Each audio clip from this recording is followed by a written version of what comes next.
Hey, what's up everybody? It's JT, your New Albany City Councilman. I'm doing a video. It's our year in review. I was originally going to type this out and send it in a newsletter, but I think the video format will be a little bit better for everybody. So I'm just going to hop right in. We made a lot of impact this year. The first thing I want to point out is we did get a private purchase of the Colonial Manor property. If you drive by now, you can see the facade being worked on. Businesses are going in 2021. It's going to be a big year. In regards to transparency and communication, I'm doing some things I don't think any elected official has ever done in the City of New Albany. I personally live stream every city council meeting on my Facebook.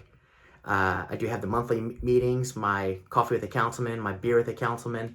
Originally they were going to be done in person, but due to the pandemic, we've done a lot of them over Zoom, as many of you can understand. My monthly newsletter, I do send that out. If you subscribe, you get one. If you haven't subscribed, I have a link down at the bottom of the video. I've held the city accountable for many things. The most important thing I think I've held them accountable for this year is the disaster that was Slate Run Road. To my knowledge, it's cost us at least $676,000 more. It could have been all avoided. We had engineers out there that told the contractors in the city to not pave over the road because it was essentially mud. Yet they didn't take those recommendations and pave for 3 days on top of that. By the time I got out there after being called, I basically let the public know that this was a disaster. The road was already starting to fail, and they rolled it back. Now here's a fun fact. The $676,000 change order was awarded to the contractors that messed the job up in the first place. So that's your tax dollars at work. I had to do 2 public records requests this year.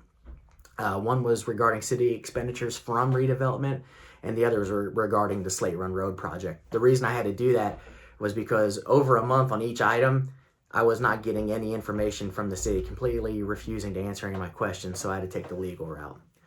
During the pandemic, I arranged 3 public meetings with Dr. Harris and Tim Cron from the Floyd County Health Department to give everyone a update on COVID, and they also answered every single question that anybody that was on the call asked. So I do want to thank both of them for doing that. During the pandemic, I also reached out to every single business in the 5th District that I could find, helped them with any grants or PPP loans that they needed. The ones that I could not help, I did get them in contact with our state rep, Ed Clear, who was able to assist. Now, in regards of community advocacy and engagement, I was very active this year as well. I raised awareness and almost $4,000 towards veteran suicide prevention by walking at 22 miles on August 22nd for Mission 22. I'm an active member in our local Citizens Climate Lobby. I'm a strong supporter of Origin Park. I actually ended up getting us a private tour behind the scenes of the future park and kind of getting a vision of where things are at. That was great. It was a couple hours of time on a Saturday. I'm a member of the Trash New Albany group. We get together and volunteer. We pick a place in the city and clean up trash until we get tired of it.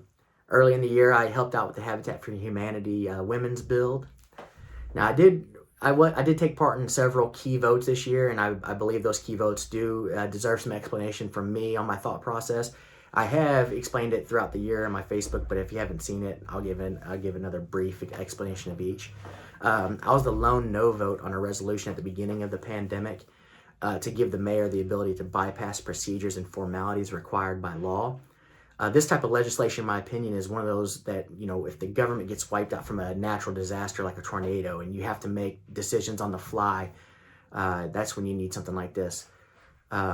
I just don't believe any one person in government needs to have that type of power, especially when you have the capability to have Zoom meetings.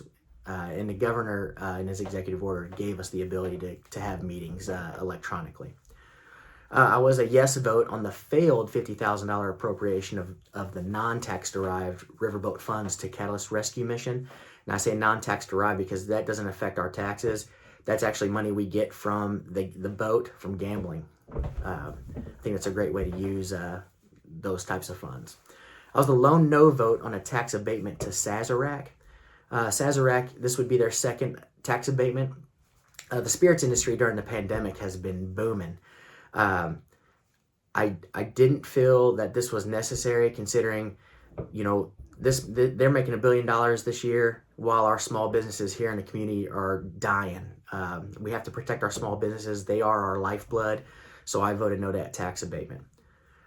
I was the lone no vote on the general budget this year.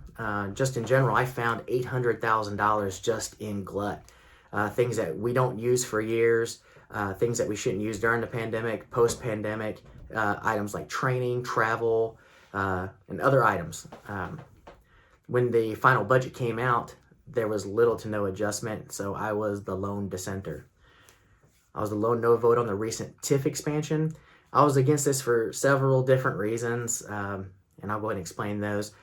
There's already growth and private investment where they're expanding into. We have Cattleman's, Dunkin' Donuts, the new Waffle House, etc., completely without TIF.